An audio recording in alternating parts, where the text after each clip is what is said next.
बड़ा आदमी पद से बड़ा नहीं होता है, अपनी सोच से, अपने कर्मों से बड़ा होता है और महान होता है। एक सामान्य अतरौली के एक सामान्य किसान परिवार में जन्म लेने वाले, साधारण परिवार में जन्म लेते हैं,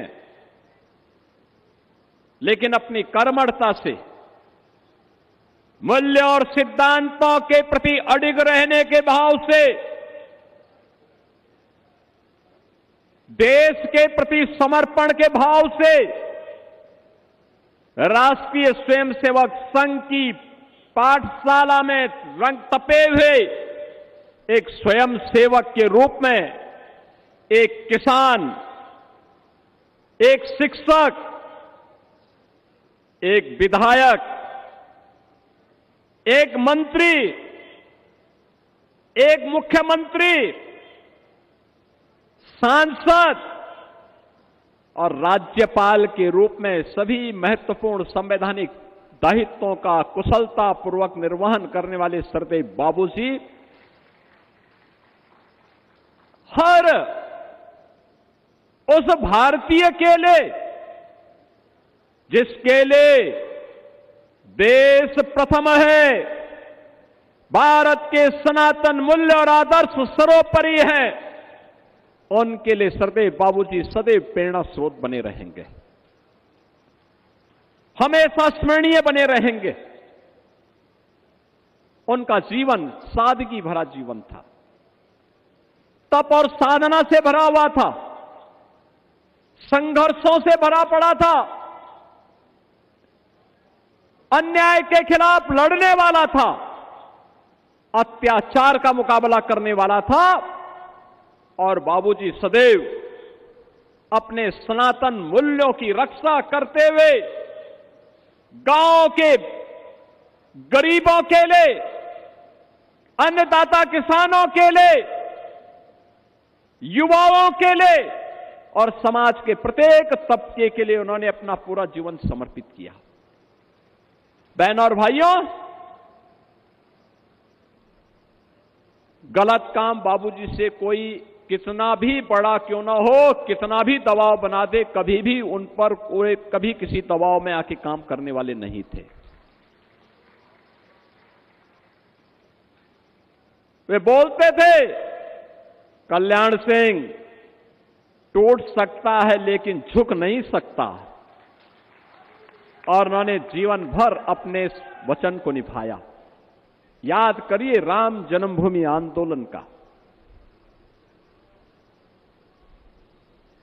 उन्होंने कहा संघर्ष स्वीकार है, सत्ता दूर हो स्वीकार है, लेकिन अपने प्रभु राम का अपमान स्वीकार्य नहीं है, स्वीकार्य नहीं है। और आज जब अयोध्या में प्रभु श्री राम के भव्य मंदिर के निर्माण को हम देखते हैं, रामलला के विराजमान को देखते हैं, सचमुच वहां जाते हैं तो सरदेव बाबूजी की स्मृति सहसा हमारे अंतःकरण में उठती है। इन संतों के संघर्ष में, राष्ट्रीय स्वयंसेवक संघ के मार्गदर्शन में, विश्व हिंदू परिषद के नेतृत्व में चले उस आंदोलन में खुल करके उन्होंने समर्थन किया, अपनी सत्ता गंवाई, लेकिन कहा कि नहीं, राम भक्तों पर गोली नहीं चलेगी। कन्नौज में बाबा साहब डॉक्टर भीमराव अंबेडकर जी के नाम पर एक गवर्नमेंट मेडिकल कॉलेज बना था। समाजवादी पार्टी के मुखिया ने बाबा साहब भीमराव अंबेडकर का नाम हटा दिया। तो मैंने कहा आप क्या चाहते हैं? इन्होंने कहा हम चाहते हैं बाबा साहब का नाम फिर से आ जाए। हमने कहा बाबा साहब का नाम फिर से आएगा। मैनपुरी में लोक माता अहिल्याबाई होलकर के नाम पे एक कॉलेज बना था, समाजवादी पार्टी ने वो नाम भी मिटा दिया। तब हमने औरैया में लोक माता अहिल्याबाई होलकर के नाम पे एक नए मेडिकल कॉलेज का निर्माण किया है। आज मुझे अच्छा लगता है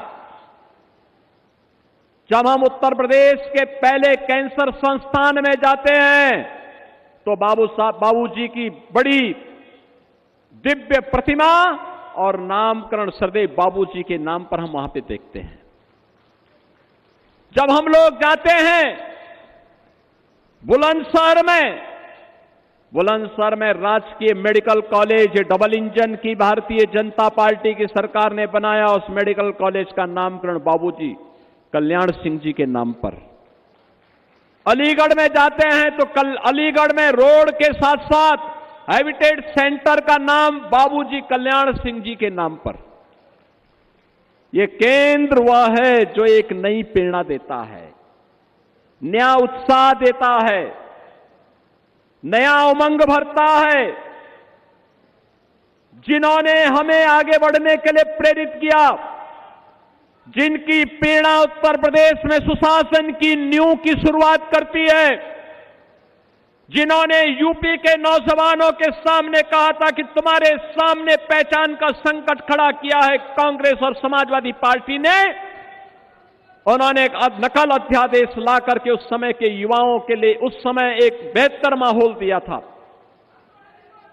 जिन बाबूजी कल्याण सिंह जी ने युवाओं के लिए मंच दिया, यूपी के नागरिकों के लिए मंच दिया, जिन्होंने उत्तर प्रदेश को एक पहचान दी, जिन्होंने भारत के सनातन मूल्यों की रक्षा करते हुए अयोध्या में श्री राम जन्मभूमि पर गुलामी के ढांचे को पूरी तरह समाप्त करके राम मंदिर का मार्ग प्रशस्त किया, ऐसे बाबूजी के प्रति श्रद्धावनत होना हर सनातन धर्मावलंबी का दायित्व बनता है।